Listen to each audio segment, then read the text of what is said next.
Hi, I'm Jeremy Kirk with Intel 471, and welcome to another edition of Studio 471, which is our ongoing discussion series about information security.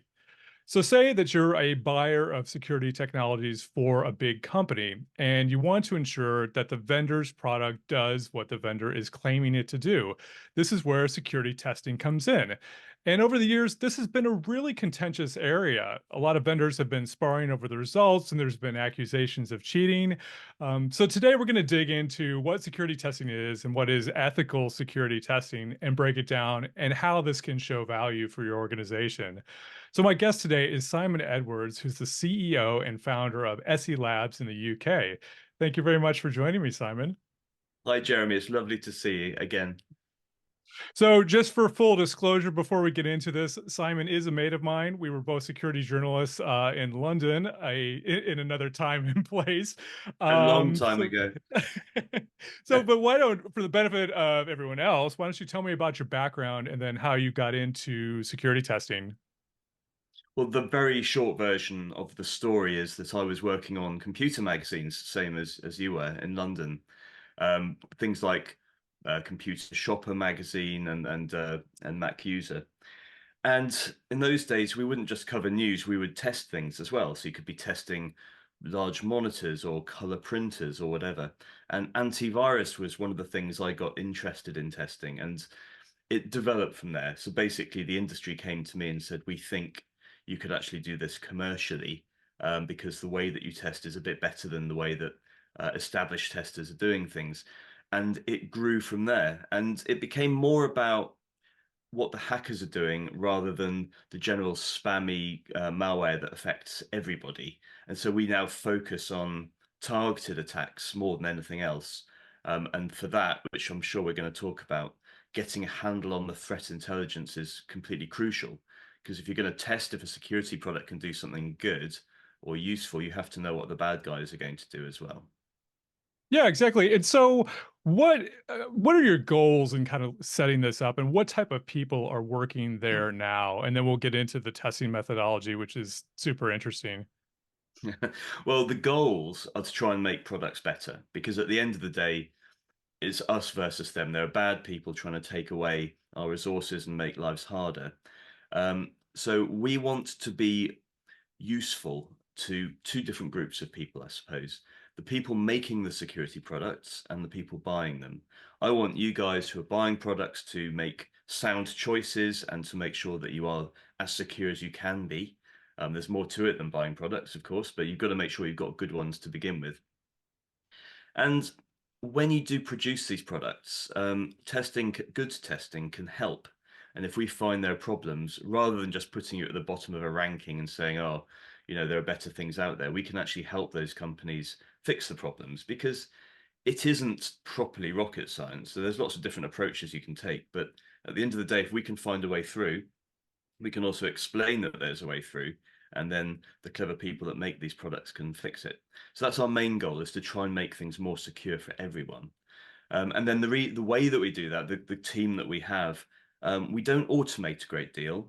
We basically are just good hackers, and we behave the same way or as close as we can to the actual criminals. And that means that we can hack through the systems that we're testing. We hack our own computers essentially. So it's a little bit like a penetration test, but not really. And then we can say, right, this firewall saw all these threats coming through, but it didn't see these ones, or this antivirus, this anti-malware product saw these particular things running, but it didn't stop them, or it did. There's so many layers that you can look at. And so you replicate the cyber kill chain, of course, which is the sort of famous model for when Mm. attackers begin just looking at systems in the reconnaissance phase through weaponization, through delivery, finally you have exploitation, installation. You'll have like lateral movement in there, command and control, and then through the end, through like sort of the full compromise. So tell me how you emulate that sort of how you test a product against all of those phases, and then how do you judge the results? Well, it's interesting because you mentioned malware earlier, and that is often an important part of an attack, but it's just one little chunk of it. And so if you and I were to sit down and to make a security product, we might decide that phishing is where most of the attacks come from. So if we can nail the anti-phishing bit, and maybe have some antivirus stuff a bit further down to catch the things that come through, then we could probably stop a lot of the threats. So you can't, as testers, you can't assume that the vendors are going to completely cover one security layer. We've got to test all the way through, like you say. Now, we're very grateful to MITRE for producing the attack framework, which is a really good way of explaining how targeted attacks work and how that full attack chain looks. And by using that framework, what you can do is you can say, right, well, what does the attack look like from the very beginning through to the very end?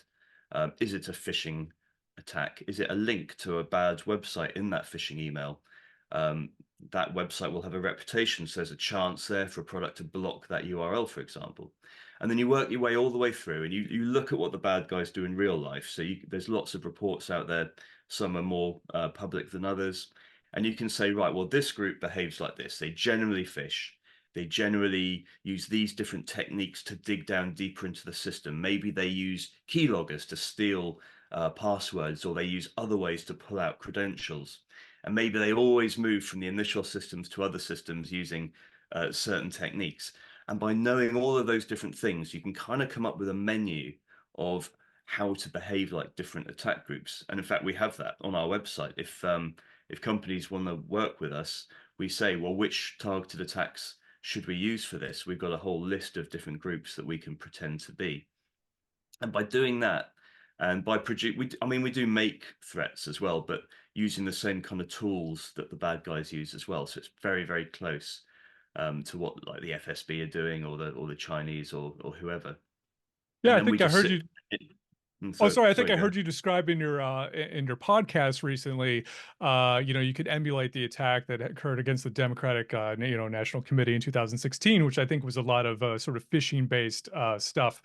But that's interesting. So your clients can actually pick like, I want to try this. Like I don't know, maybe um, I don't know, malware in an email rather than like a link to something else, like an actual like malware, just like a macro. We'll say like it's something that's pretended to, masked in a macro document or something like that. Yeah, I mean they would generally choose the group. So if say we're testing a firewall or a network detection and response product, we would probably advise using attack groups which are noisier on the network, because then it gives the product a chance to demonstrate its abilities. Whereas if we're testing an endpoint product, we might want something that does lots of really clever stuff on the endpoint, which can be detected. If you do that kind of attack with a firewall, it still works and it should still detect the stuff coming and going, but there's an awful lot of stuff going on which it wouldn't have any insight into, unless it's part of an XDR type of product. So it's less about kind of tuning the test for the product and more about efficiency. What is most useful when we come to test a firewall or an endpoint or an email service, because we can test security services as well in the cloud. And then tell me, how does threat intelligence enter in this? So there's lots of different threat feeds out there with indicators of compromise that can be pushed to SIMs, that can be pushed directly to endpoints these days. How does that enter into testing when, I guess, somebody orders a test? And do you actually like also simulate or actually use the threat intelligence that they would have had access to, that the products would have been updated with? Well, we don't know how they've updated the product. We approach this with sort of zero knowledge of the product. We say to them, install it like you would with any other client. We're just going to pretend to be a dumb client who's going to put it in our network and hope it protects us. And then we get the red team in, which is also us, and they start doing the attacks. And then we see what the product sees. We use the threat intelligence to make sure that what we're doing does represent what the real bad guys do. And if the product is set up properly, has all the right updates, then it should detect what we're doing. They've got to remember that in the old days with antivirus, a lot of it was based on signatures. So that is a kind of indicator of compromise, a hash of a file or something. And the bad guys got around that by making their malware polymorphic, for example. It would look different every time, even though it was essentially the same. And vendors would go, oh, there's 20 billion different pieces of malware out there, when actually there's only a few hundred, but there's lots of different variations of them. So lost the thread a little bit there. But essentially, we use threat intelligence to make sure that the way we test is as close as possible to how the bad guys work. And then it's up to the vendors to make sure that their products detect that and maybe prevent that. And by doing that, when you see that we've done a review of a product and we say that it's good, that should mean as a customer, you're getting something that actually will work. And because we do variations, we don't take stuff off WikiLeaks or whatever and just copy them directly. It does indicate that if the product can stop us doing a variation of the Dragonfly attack group, then it probably would stop future similar Dragonfly attacks as well, because it's looking at the behaviors, not the very specific IOCs that would be quite easy just to copy. Gotcha. And I was going to ask, like, sort of, fileless malware, or also living off the land binaries, using tools that are native to the operating system, like PowerShell. How are security technologies coping with that? And then how do you, I guess, do you test that as well? Yeah, that's really hard for them because if you're using something like PowerShell to mess with a system, it's a systems administration tool. It should be there for a lot of companies. So you can't just say to the product, block it. What you can do is to say block it for Simon and Jeremy because they shouldn't be messing with the systems, but only Yes. allow a very specific group to use them. Um, but yeah, that's where behavioral detection comes in as well. And what we're seeing is a shift into detecting anomalies. Now, this kind of approach has been around for ages, but I wouldn't necessarily say it's been done very well for a long time. And the idea is that maybe Jeremy is allowed to use PowerShell, but when we see him logging in from China at 3 o'clock in the morning regularly and doing things like that, that kind of sets off a few red flags. And of course, if you use multi-factor authentication, all sorts of other things to kind of mitigate the risk, you start seeing it being used in different ways, and that should alert the SOC. Maybe something automated can block you from doing that, or maybe they can even roll back some of the changes that you've made. But watching unusual behavior and acting on that, I think, is what people are trying to use to get past this problem. And this is where they would get excited about AI and machine learning, because not to drift off on too much of a tangent here, Jeremy, but AI and ML has been used in security to sell products for ages. Absolutely. Um, Yeah. but it's not what people think it is. What it is really good at is spotting patterns. And spotting anomalous behavior actually is quite a good use case for those kind of technologies. And do you see that, do you see true AI in security products at all? Or what's your prediction, at least, for how this is going to manifest, I guess, beyond, what we already know of, like, pattern matching, and again, looking at abnormal events, doing baseline behavioral modeling, and then finding those anomalous events and alerting on them? I think that one of the biggest challenges that you've got isn't actually detecting the threats, it's putting them together into useful groups where humans or technology can act on them. So I'll give you a real example of this. A very popular security product from quite a few years ago. It came out, it said it was the newest, biggest, greatest thing. And when you had a ransomware attack, it wouldn't say, oh, there's been a ransomware attack. It generated an alert for every single file that got encrypted. So if you're working in the SOC and you come to a screen in the morning and it's all red and you think, oh my God, I've had loads and loads of attacks here. It's actually maybe only a couple of attacks. But they're alerting on every single negative element of that attack. So triaging attacks, putting different events together into groups and saying, right, this is the thing we have to handle this morning. This can wait. Here's a button to press to quarantine a system that's been ransomware and is starting to try and attack other systems. That is a bit of a holy grail as far as I can see. And that is the kind of thing that I think AI would be able to help with, because all the bits of information are there. We know where the attacks come from. We know what's happened. So long as the products can see what's going on and feed that information back to a brain that can put it all together into a coherent story that humans can use to protect themselves, I think that is probably the most realistic hope for AI and cybersecurity. I'm curious, when people come to you and want to do these tests or want to see the results, at least, of it. What kind of questions do you get asked? Right? Is it Hmm. just kind of like, and is it as a result of like we've had an attack and now we're in a bind and we're angry at our former vendor for not detecting this sort of event, or is it? And it also does it differ by size? Like, are some security products better for your size or your market vertical or your particular Mm. circumstances than others? That's an interesting question. So there are two kinds of customers that we have: the people that buy the products and the people that make them. So the ones that buy the products, one of the most common questions they have is, can we change from what we're using to something else, spend less money and get more protection? So for example, Microsoft has become a lot better than it used to be, and a lot of their security products are to a degree included in a lot of the services like Office 365 that big companies subscribe to. So their thought is, well, can we get away with just using what's included and not have to buy a whole load of licenses for 3 or 4 different products? And enterprises are always trying to simplify. They've got dozens of different security products in their networks, and they want to have fewer because managing all of that in a useful way is very, very hard. So they ask us questions like that. Not necessarily is this product better, but is it better for us? If our team is already trained on, say, Fortinet firewalls, maybe they could use Fortinet endpoint as well, and there'd be some coherence there. Where it gets more contentious is the security vendors. So we have a good reputation and relationship with lots of them, but some I would say not.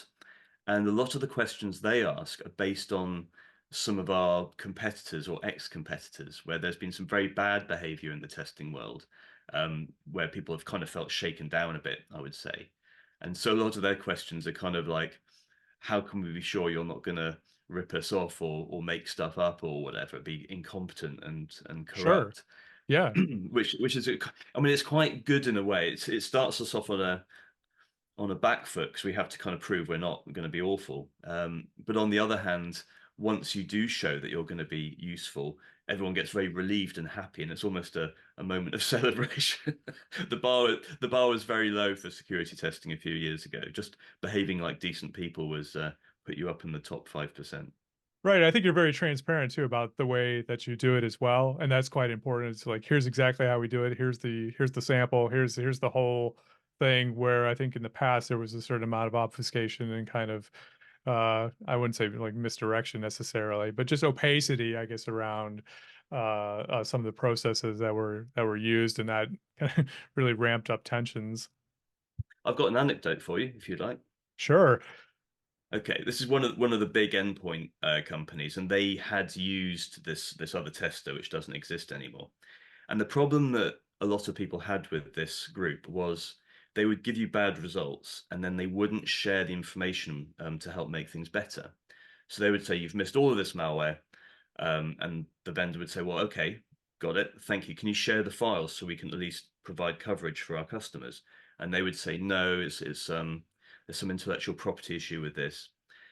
And eventually they would like get some files off them, and it would turn out to be a Skype installer or something that wasn't malware. So they would say, well, this don't criticize us for not detecting this because it's not malware. And they go, all right then, and change the result. So we're working in an environment where people are expecting this kind of bad behavior.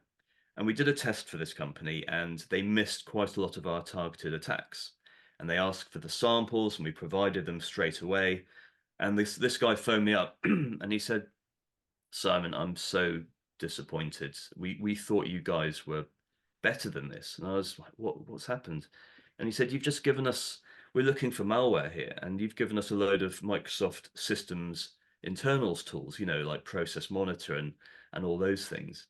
And I said, "Well, yes, that's certainly what they look like. And if you run them, you will have Process Monitor running, but you'll also have a backdoor to our system, or will have a backdoor to your systems, and we'll be able to remote control your computers." And he said, "Well, how did you do that?" And we taught him the technique and the tools that we used to do that. And they were like, "Thank you very much for helping us improve our product." But from that story, what we can see is not only can we help by copying the bad guys, but there is an assumption that testing is incompetent. The first thought was these guys have made a mistake, not Yes. they found a clever way around our product. Yes, interesting.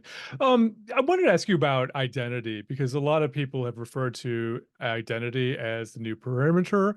Most organizations use single sign-on, so if you can get those credentials and potentially find a way around MFA, if MFA is implemented, you could get access to a lot of internal resources. Are you able to test for identity-based attacks and credential attacks, those sorts of things, since that is such a huge vector for how malicious actors end up on systems? Yes, and that this comes down to, I think, the behavioral detection thing we were talking about earlier as well. So with some of the network detection products that we see, they are designed to detect unusual behavior. Now, you might say an unusual behavior could be an attack, but maybe you're being attacked all the time. So it's certain successes, I guess, from the attacker's point of view that are should be unusual. And we have to do a thing called baselining there. So what that means is if we set up a network at your house, Jeremy, and we put a network detection thing in place, we have to allow a certain number of days, weeks, or even maybe months of normal behavior to happen so the firewall can learn, or the NDR can learn what normal is using its AI or ML or whatever. And then we start doing the attacks, and then it goes, that's different. And this is where identity does come in, because if you log in at a certain time every day, and suddenly you're logging in at a 12-hour variance, in the middle of the night or whatever, then you would hope the product could say this seems suspicious. So yes, so I think so long as you behave exactly like the attacker, you don't simulate anything as such, because we don't really simulate, we just do the attacks for real, Yeah. Mm, then you can kind of test anything. The problem with this baselining issue is, and I know you didn't ask about baselining, but I'm just going to bring sure. it up. Go ahead. They're often designed to work in really busy networks. So if you put it into a Fortune 500 company, loads of information is going to come through it and it can start learning. But if you're testing, you have to generate quite a lot of that normal traffic to get this thing up and running.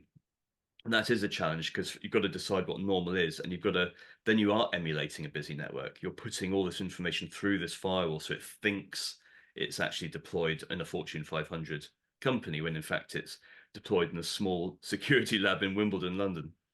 I want to ask you too about XDR, right? Extended detection response. A lot of vendors are in this. This is like the next phase of EDR. And, this is supposed to kind of encompass other sources for logs like email and identity. And I know that your company recently did a big test of EDR products. What are some of the noticeable things about those products? And are they kind of doing what they've promised to do, I guess, is to wrap all this together and get this broader picture of what's going on your network.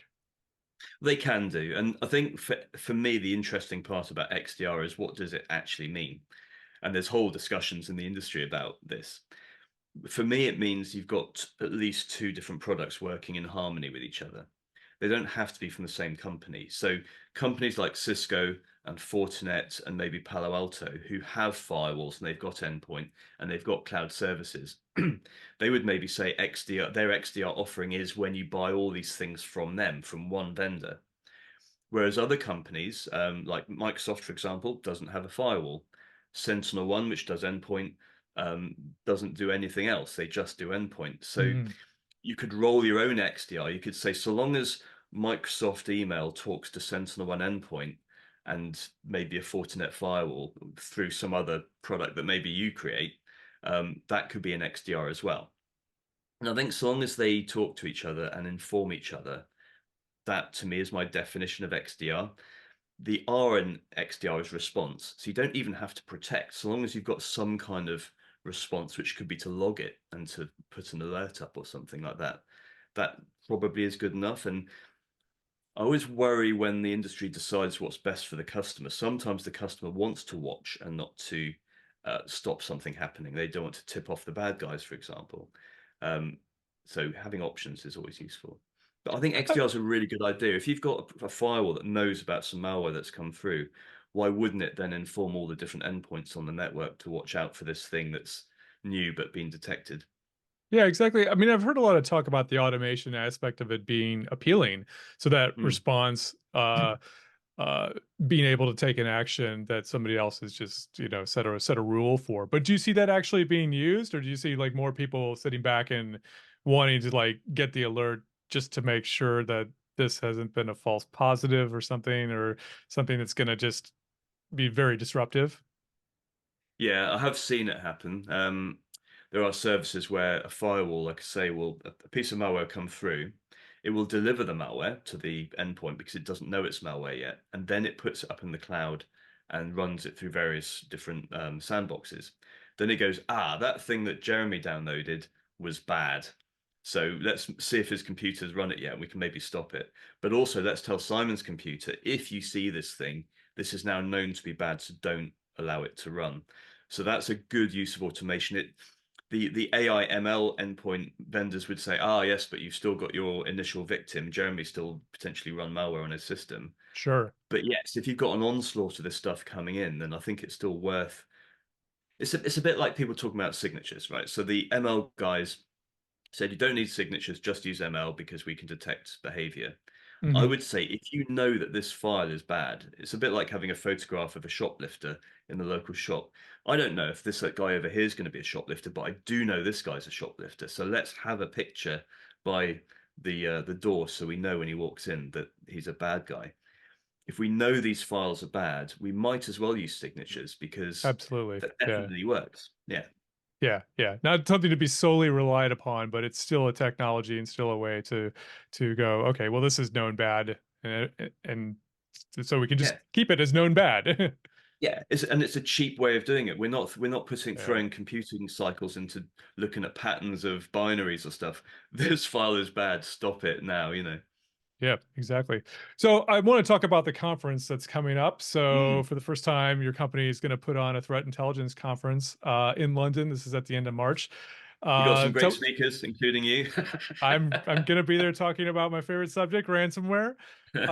Tell me more about the conference and who's going to be there and what's going to happen.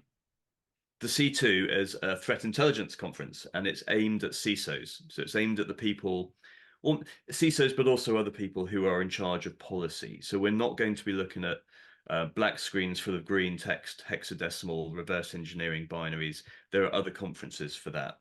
This is about security leaders from business talking to other experts in a very secure environment. We're not going to be streaming anything. You've got to be invited, basically. Um, I think when I talk to the big business leaders, one thing that they all seem to have in common is a little bit of imposter syndrome. So they've got these huge budgets, they've got really big teams, but they still are thinking to themselves, have I missed something? Am I doing something wrong? What would I do if something happened? So getting those guys together and saying, look, we are all in this together. We're all human. You've probably got 99% of everything covered, but it'd be quite nice to know that, wouldn't it? And here's how you do the other 1%. That's the goal, really, to bring those people together. Great. And I think we're going to have a good roundtable on ransomware, most likely. So, Hmm. I mean, there's just a whole lot of things going on with ransom right now.